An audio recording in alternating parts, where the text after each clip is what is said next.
Hey, what's up guys? One of the most exciting feature that was missing from your Apple devices before iOS 18 was the ability to schedule a message. Now with the iOS 18 update, you can time your message perfectly without having to worry about missing an important moment. Whether you want to remind your boss about a meeting or wish someone special a birthday, this is a game changer. But here is a caveat. This feature only works with iMessage. You can't use it for SMS. So with that said, let me show you how it works. Make sure you have updated your iPhone to iOS 18.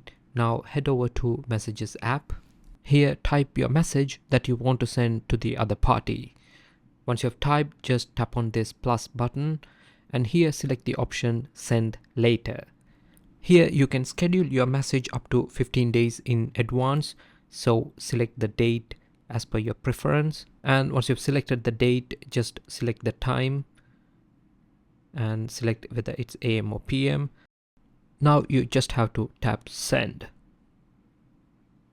So the best part here is that you don't need to be stressed about whether your phone is off or if you're not connected to the internet at the time the message is to be sent. So once you've scheduled it, it will all be handled via the cloud. The message will go out even if your phone is powered down.